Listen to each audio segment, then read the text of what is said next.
যে যাওয়ার সে তো চলে গেল, আমাদের কিছু করার নেই। কিন্তু যেই মানুষগুলো এই মুহূর্তে ডিপ্রেশনকে নিয়ে বেঁচে আছে তাদের কথাকে শুনবে, তাদের সলিউশনটা কি করে আসবে।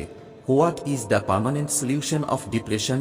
টেম্পোরারি সলিউশন নয়, পার্মানেন্ট সলিউশন। চিরকালের জন্য ডিপ্রেসড হব না, পার্মানেন্ট সলিউশন। এর জন্য কোন মেডিসিন নেই, পার্মানেন্ট সলিউশন আছে ইনসাইড ইউ। এবং সেই কথাগুলি আমি আজকে এই ভিডিওতে বলবো। পুরো ভিডিওটা মন দিয়ে দেখবেন, প্লিজ শেষ পর্যন্ত দেখবেন, কারণ অনেক হেল্পফুল হবে এই ভিডিওটা দেখে তোমাদের। What is the permanent solution of depression? Clear.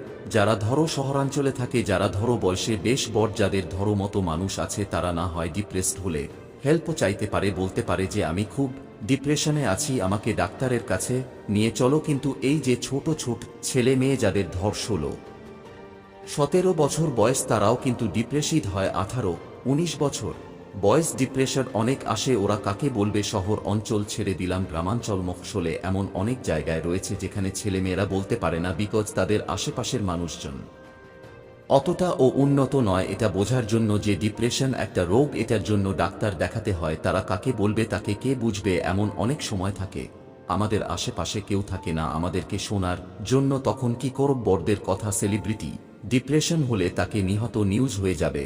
কিন্তু তোমার ডিপ্রেশন হলে সেটা তো তোমার নিউজ হবে না। তোমার ডিপ্রেশনে হলে তো সেটা নিয়ে কেউ কেয়ার করবে না। তুমি কি করবে?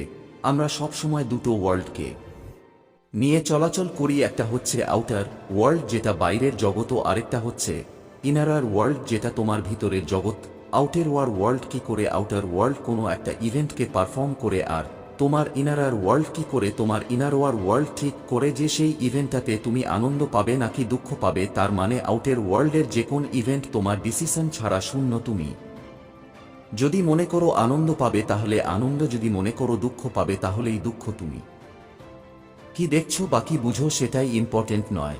ইম্পর্টেন্ট হচ্ছে তুমি কোন জিনিসটাকে বিশ্বাস করছো। এবং এক্ষেত্রে একটা তোমায় এক্সাম্পল দি, আউটার ওয়ার্ল্ডের এক্সাম্পল দি। ধরো একজন মানুষ তোমাকে বারবার ডিস্টার্ব করছে, তোমাকে খোঁচা দিচ্ছে, তুমি এক জায়গায় বসে আছে, সে বারবার খোঁচা দিচ্ছে। তুমি কি করবে? তুমি সেই জায়গা থেকে অন্য জায়গায় চলে যাবে। আউটার ওয়ার্ল্ডের প্রবলেম সলভ, কারণ তুমি অন্য নতুন যেই জায়গায় চলে গেলে সেখানেও সেই লোকটা নেই। তো তোমার আউটের বলতে প্রবলেম সলভ হয়ে গেল। আউটের ওয়ার্ল্ডের প্রবল থেকে পালিয়ে যাওয়া যায়, কিন্তু ইনার ওয়ার্ল্ডের প্রবলেম থেকে পালানো যায় না। আর এখান থেকে শুরু হয় সমস্ত ডিপ্রেশন, অ্যাংজাইটি, বিভিন্ন ধরনের প্রবলেম। কারণ তোমার ইনার ওয়ার্ল্ডের প্রবলেম, ভিতরের সমস্যা থেকে তুমি পালিয়ে যেতে পারো না। বাইরের সমস্যা থেকে পালিয়ে যেতে পারবে, কিন্তু ভিতরের সমস্যা থেকে না। কিভাবে পালাবে? এবার একটা ভিতরের সমস্যার এক্সাম দিই। ধরো তো আমার খুব মন খারাপ, ধরো তুমি পরীক্ষায় ফেল হয়ে গেছো, ধরো তোমার অফিস থেকে তোমায় ছাঁটাই করে দিয়েছে, ধরো তুমি বিজনেসে প্রচুর লস খেয়েছো, ধরো তোমার ব্রেকআপ হয়ে গেছে, যে কোন একটা, এই সবটা একটা নেগেটিভ ইভেন্ট। এবার সেই দিনই তোমার বাড়িতে 100 জন লোক এসছে তোমার জন্মদিন সেলিব্রেট করবে বলে করে। তোমার এমনই একদিকে এত মন খারাপ, বাইরে 100 জন লোক এসেছে তোমার জন্মদিন সেলিব্রেট করবে বলে। তুমি বলতো তুমি কি আনন্দ পাবে? পাবে না। তোমার মুখে হাসি আসবে না যতই সবাই এসে তোমার সাথে কথা বলুক না কেন, তোমার কিছুতেই মনে শান্তি আসবে না। কারণ তোমার মনের ভিতর, তোমার ইনার ওয়ার্ল্ড সমস্যাটা ক্রমাগত বেড়ে চলেছে, ক্রমাগত বেড়েই চলেছে। তুমি হাসছো, কিন্তু সেই ফেক, সে হাসিটা লোক দেখানো হাসি, তুমি মন থেকে হাসছো না। ইনার ওয়ার্ল্ডের সমস্যা থেকে পালিয়ে যাওয়া যায় না। দেখো এই আউটার ওয়ার্ল্ডে কিছু নেই, এগুলো ম্যাটেরিয়ালিস্টিক জিনিস। আনন্দ, দুঃখ, আরাম, যাই বলো, এইগুলো তোমার ভিতরে আছে। এভরিথিং ইজ ইনসাইড ইউ, সবকিছু তোমার ভিতরে আছে। তুমি আনন্দ পাওয়ার জন্য সবসময় ভাবো যে বাইরের কাউকে বা কোন একটা জিনিসকে প্রয়োজন তোমাকে আনন্দ দেওয়ার জন্য। তোমাকে আনন্দ দেওয়ার জন্য বাইরের কোনো জিনিসের দরকার নেই। তুমি একটা সাময়িক আনন্দ পাওয়ার জন্য ইউটিউবে ভিডিও দেখো, তুমি একটা সাময়িক আনন্দ পাওয়ার জন্য বাইরে থেকে বন্ধুদেরকে ডাকো কিছুক্ষণের জন্য। কিন্তু পার্মানেন্ট আনন্দ কোথায়?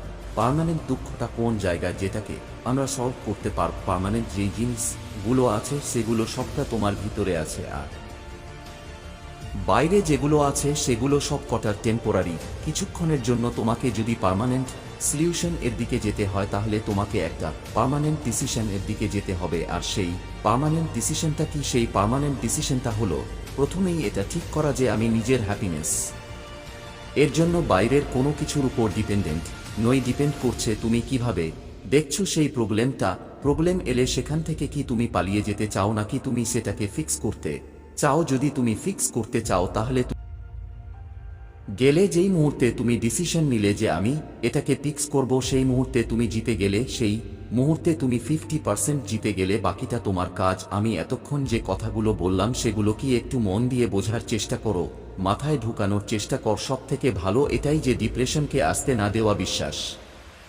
করো, নিজের উপর বিশ্বাস করো যে you can fix any problem of your life, because তোমার লাইফ তুমি পারবে।